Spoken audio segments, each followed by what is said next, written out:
If We Were Giants, Chapter 19. Get a look at his face. I've never seen anything like. Didn't know eyes could even get that wide. He must. That thing that shot the arrow, I need one of those too. So great when he fell down and the other guys didn't even. The entire crew was lounging on the banks of the river, talking over one another, telling war stories about successfully using the giant puppet to scare away the hunters. Kira sat a little apart from the rest, keeping her thoughts to herself. They had worked so hard and deserved to laugh and celebrate, and she had certainly experienced a rush of euphoria as she watched the takers turn tail and stumble away, racing to get back to the other side of the river to disappear into the brush. But still, she couldn't stop worrying about what would come next. Was it possible that the forest giant would be enough of a deterrent, a frightening enough threat to keep the takers away for good?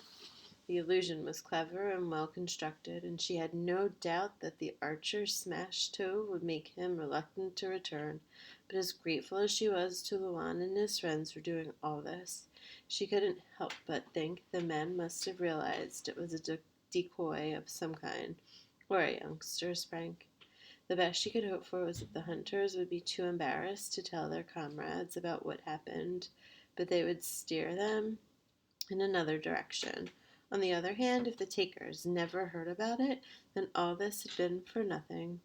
Kira sighed. She had such clarity of purpose upon waking up this morning. Her leaving would save the tree folk from the takers. Even though she'd been heartbroken at the prospect of going away, at least she'd have a clear direction set in her mind. Now she wasn't sure what would be the best thing to do, and the uncertainty was almost worse than the sadness.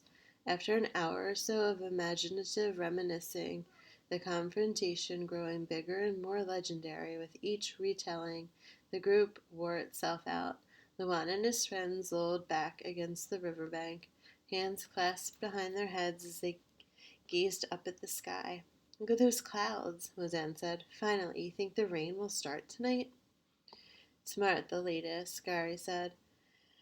Those hunters are going to be soaked unless they get back to wherever they came from, and fast. Luan laughed. Did you see how quickly they were trying to escape the great and mighty forest giant?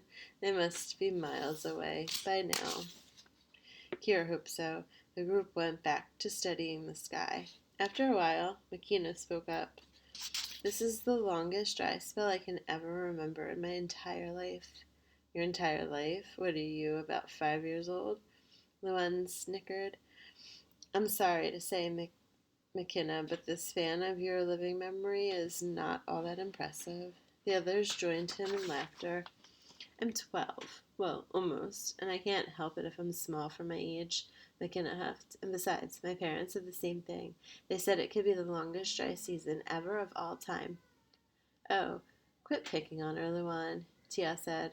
The group quieted down again. Kira watched as McKenna sat up and sneered at the boys, then looked back and forth from the river to her friends.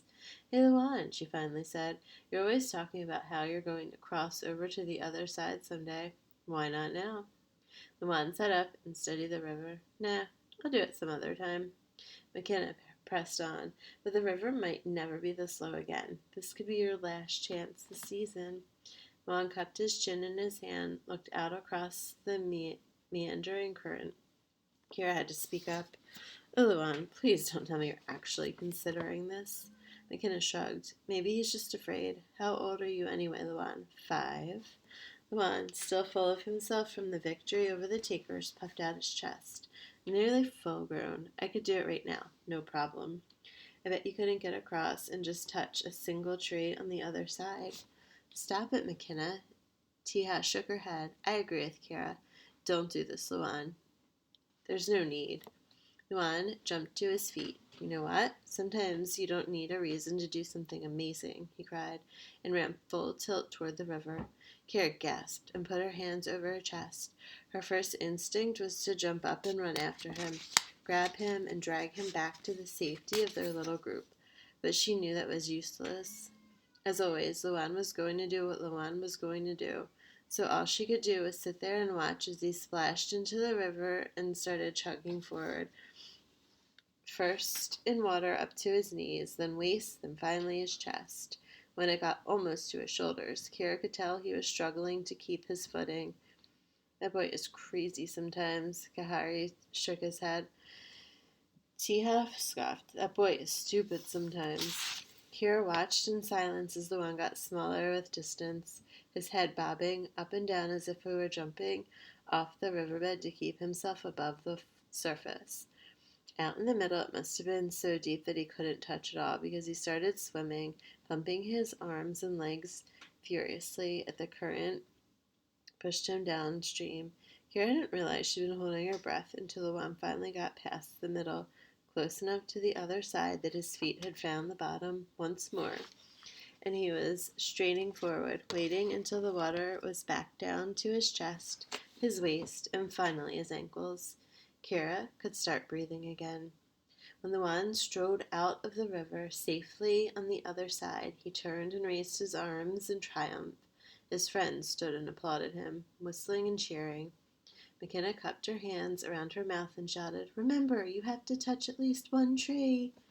The forest over there was sparser and a collection of stunted trees and scraggly brush. Kira wasn't sure if Luan could hear McKenna or not, but in any case, he ran up the riverbank, slapped a tree, and turned back to the group to raise his hands again, a huge smile on his face as he reveled in his accomplishment. That's when two monstrous men, clad in leather, dashed out from behind the tree line, grabbed Luan roughly by each arm, and dragged him into the brush.